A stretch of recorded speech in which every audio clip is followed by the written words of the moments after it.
ओम अहेह यातारम कम अपश्यः इंद्र हृदि यत ते जघनुषः भीः अगच्छत् नव च यत नवतीं च स्रवन्तीः शेनः न भीतो अंतरः रजांसि। अहि के किस गमन करने वाले को तुमने देख लिया, हे इंद्रियों को वश में करने वाले, जो तुम हनन करने वाले के हृदय में भय व्याप गया। जो नई से नई श्रवण करने वालियां या 99 बहने वाली नदियां हैं, उनके रजों या लोकों को तुमने भयभीत बाज के समान पार किया। यह मंत्र ऋग्वेद के प्रथम मंडल के 32वें सूक्त का यह 14वां मंत्र है, अर्थात चतुर्दश मंत्र। इस मंत्र के ऋषि हैं भगवान हिरण्यस्तूप आंगिरस और इसका दिव्य विषय या मुख्य विषय है इंद्र, अर्थात इंद्रियों को वश में करने वाला, और इस मंत्र का छंद है त्रिष्टुप और स्वर है धैवत। यह 32वां सूक्त चल रहा है और इस सूक्त में कुल 15 मंत्र हैं, जिसका यह 14वां मंत्र हम समझ रहे हैं। मंत्र जो पढ़ा गया वह अति महत्वपूर्ण है और हमारे जीवन में जो परिस्थितियां आती हैं उनसे हम किस प्रकार सामना करें, इस विषय में यहाँ पर बताया गया है। मंत्र को हम अन्वय करते हुए अलग अलग समझते हुए उसका अर्थ पढ़ें हम। अहेहे अर्थात अहि का, यातारम अर्थात गमन करने वाले, कम अर्थात किसे, अपश्यः अर्थात देख लिया, इंद्र अर्थात हे इंद्रियों को वश में करने वाले, यत अर्थात जो, ते जघनुषः अर्थात तुम हनन करने वाले के, हृदि अर्थात हृदय में, भीहि अर्थात भय, अगच्छत अर्थात व्याप गया, यत अर्थात जो, नव च नवतीम च स्रवंती ही अर्थात नई से नई श्रवण करने वालियां हैं या 99 नदियां हैं उनके, शेनः न भीता अर्थात भयभीत बाज के समान, रजांसी अर्थात रजों को या लोकों को, अंतरः अर्थात तुमने पार किया। इस मंत्र में पिछले 13वें मंत्र से रिलेटेड व्याख्या चल रही है और इसका प्रथम फुटनोट यहाँ पर हम समझते हैं। प्रथम फुटनोट के अंतर्गत इसमें कहा गया है, अहि के किस गमन करने वाले को तुमने देख लिया, हे इंद्रियों को वश में करने वाले, जो तुम हनन करने वाले के हृदय में भय व्याप गया। अहेहे यातम कम अपश्यः इंद्र हृदि ते जघनुषः भीहि अगच्छत्। यहाँ पर इस मंत्र की यहाँ पर व्याख्या की गई है। यहाँ पर इस मंत्र में कहा गया है, इस व्याख्या में, मंत्र के इस भाग में, इंद्रियों को वश में करने वाले अर्थात ईश्वर के आज्ञाकारी को किसी दुष्ट व्यक्ति से किसी भी प्रकार भयभीत होने की आवश्यकता नहीं है। इस मंत्र में यही बात ईश्वर या ईशान परमात्मा द्वारा समझाई जा रही है कि सर्वशक्तिमान और सर्वज्ञ के आज्ञाकारी जो स्वयं हनन करने वाला है, यदि उसके हृदय में भय व्याप्त हो जाएगा तो दुष्ट उससे भयभीत नहीं होंगे। व्यक्ति को इतना शक्तिशाली और निडर बनाना है कि दुष्ट उससे हमेशा भयभीत रहें। अतः इस हेतु निरंतर ऐसे प्रयास किया जाना आवश्यक है, ऐसी व्यवस्था स्थापित किया जाना आवश्यक है कि दुष्टों का मनोबल निरंतर क्षीण हो तथा वे भयभीत होकर दुष्टतापूर्ण कार्य न कर सकें। ईश्वर या ईशान आज्ञाकारी को पूरी तरह भय मुक्त होना चाहिए। तो हमने यहां पर देखा कि जो दुष्ट व्यक्ति होते हैं उन्हें दुष्टतापूर्ण वो जो कार्य करते हैं तो उनको हम कंट्रोल करें, और यदि वे किसी प्रकार भय व्याप्त कर दिए हों तो व्यक्ति को निडर बनना है, और ऐसा जो इंद्रियों को वश में करने वाला है उससे दुष्ट भयभीत हो। तो ये यहां पर बताया गया है कि ऐसी व्यवस्था स्थापित करना है कि दुष्टों का मनोबल निरंतर क्षीण हो। दुष्ट हमेशा उनका बढ़ ना पाए, वो सर ना उठा पाए और भयभीत होकर वे अपने आदतों को छोड़ दें। जो दुष्टतापूर्ण जो कार्य करते हैं वो अपने उस कार्य को छोड़ दें। उनसे इंद्रियों को वश में करने वालों को भयभीत नहीं होना है, बिल्कुल उनसे डरने की जरूरत नहीं है, और पूरी तरह ईश्वर का जो आज्ञाकारी है वो पूरी तरह से भय मुक्त होना चाहिए। इसलिए दानवों से, राक्षसों से डरने की जरूरत नहीं है। ईश्वर ने, ईशान परमात्मा ने आत्मविश्वास पूर्ण और निडरता से जीवन जीने की शक्ति दी है हर ईश्वर के आज्ञाकारी को, हर व्यक्ति को। जो भी वो सर उठाता है, राक्षस या सर्प के समान व्यक्ति अही, तो उसे तुरंत कुचला जाए, और एक व्यक्ति को यदि कुचल दिया गया, उसे दंड दे दिया गया, तो बाकी भी समझ जाएं और अपनी जो दुष्टतापूर्ण आदतें हैं वे छोड़ दें। ईश्वर ने, ईशान परमात्मा ने इस मंत्रांश में यही कहा है कि हाँ, एक राज्य नायक को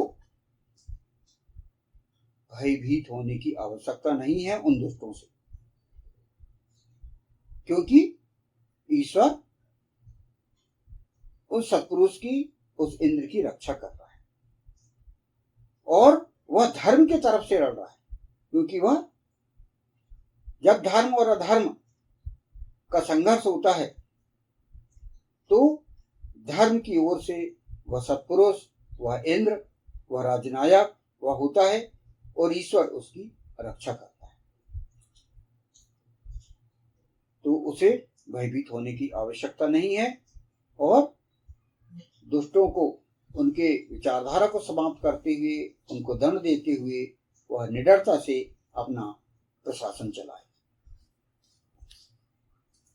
इसका द्वितीय फुटनोट है, आगे बताया गया है, जो नई से नई श्रवण करने वालियां या 99 बहने वाली नदियां हैं, उनके रजों या लोगों को तुमने भयभीत बाज के समान पार किया। नवचा यत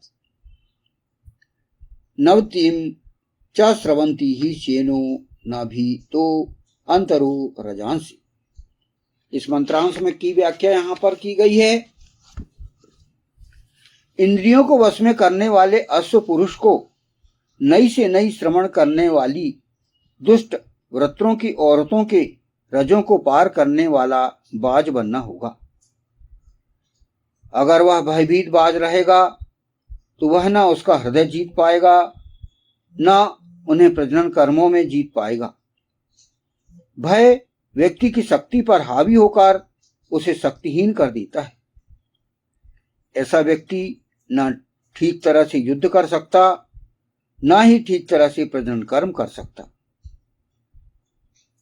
ईश्वर के आज्ञाकारी को इतना बलवान होना है कि वह 99 नदियों के लोगों को सफलतापूर्वक पार करने वाला हो।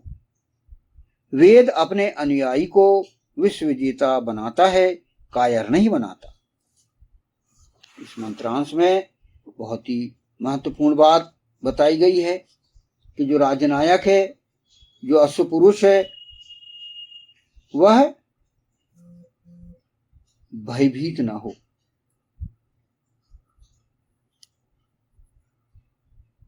और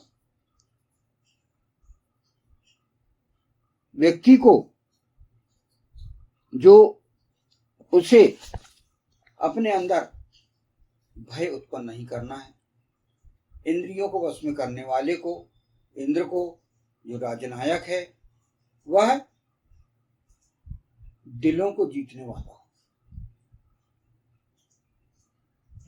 और दिलों को जीतकर राज करने वाला, जिसे प्रजा पसंद करे, प्रजा चाहे कि यही राजनायक हमारे लिए उचित है। और यहां पर वही बताया गया है कि जो उसकी विशेषता है अश्व पुरुष की, वह हमेशा अपनी विशेषता का वह पालन करते रहे, बढ़ाते रहे, और जब वह अपने पत्नियों के साथ प्रजनन कर्म करता रहे ताकि वह उनके हृदयों में राज कर सके।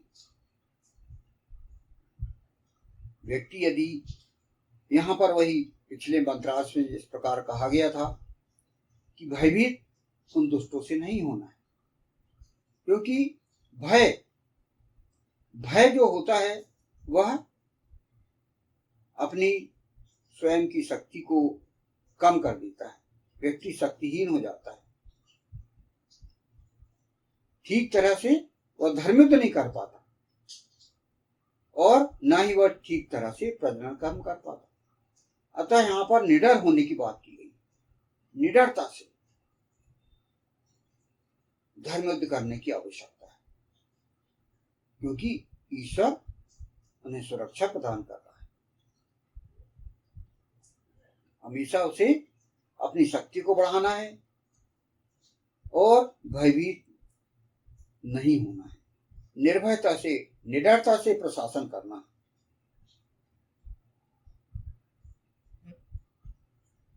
ईशान का जो आज्ञाकारी होता है वह बहुत बलवान होता है और वह अनेक प्रकार के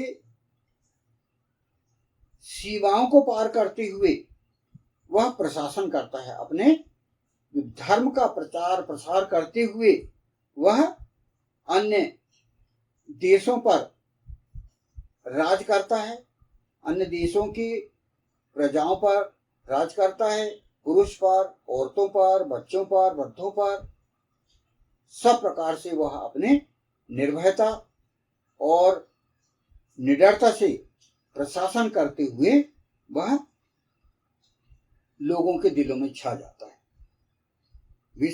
विश्वजयी बनने के लिए कायर की जरूरत नहीं है। कायर व्यक्ति विश्व विजय नहीं बन सकता।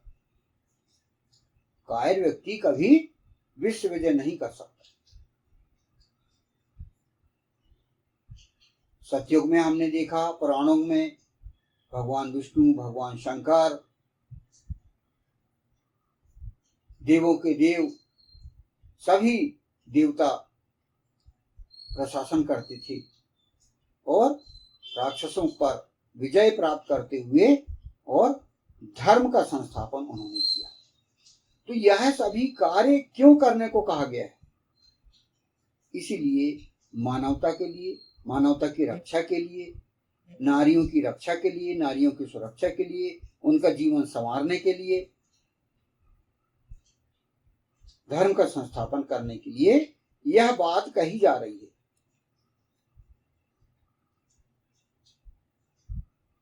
डरपोक व्यक्ति कभी प्रशासन नहीं कर सकता। अतः अपने अंदर उसे आत्मविश्वास पैदा करना है और पूरी तरह से दुष्टों पर हावी रहना है, दुष्टों पर हावी होकर उन पर कंट्रोल करते हुए उनका और प्रशासन करना है, तभी वो सफल राजा है।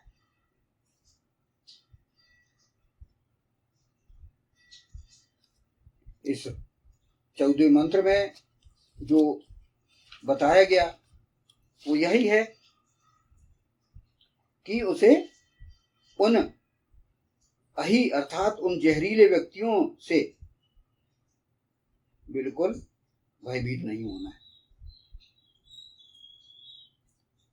अर्थात यह 14वां मंत्र यहाँ पर हमने समझा, और जो राजनायक हैं उनके क्या कर्तव्य हैं, उन्हें किस प्रकार अपनी कार्यनीति बनाना है, यह इस मंत्र में बताया गया है। इसी प्रकार यदि हम हमारे व्यक्तिगत जीवन में भी हम देखें कि हमें निडरता से धर्म का संस्थापन करने के लिए और दुष्टों के विचारों का हनन करते हुए हमें अपनी जीवन जीना है। हर व्यक्ति एक अपने आप में एक घर का भी राजनायक होता है, घर का भी प्रशासक होता है, और उन्हें हर प्रकार से जो विरोधी विचारधारा हैं उनका दमन करते हुए और निडरता से घर में प्रशासन करना है, गृहस्थ आश्रम को अच्छे से पालन करना है। फिर वही हम आगे बढ़ें तो राज्य में भी अच्छा राजनायक हमें चाहिए और राष्ट्र में भी अच्छा राजनायक चाहिए, और यही जो है विश्व विजयी बनने का तरीका होता है। निर्भय होकर आप प्रत्र पर प्रशासन करिए। 14वें मंत्र का यहाँ पर हमने समझा। अहि के किस गमन करने वाले को तुमने देख लिया, हे इंद्रियों को वश में करने वाले, जो तुम हनन करने वाले के हृदय में भय व्याप गया। जो नई से नई श्रवण करने वालियां 99 बहने वाली नदियां हैं, उनकी रजों लोगों को तुमने भयभीत बाज के समान पार किया। ओम अहि हे यातारम कम अपश्यः इंद्रः हृदि यत ते जगनुषः भीहि अगच्छत् नव च यत नवतिं च स्रवन्ति हि शेनो न भीतो अंतरः रजांसि। ओम।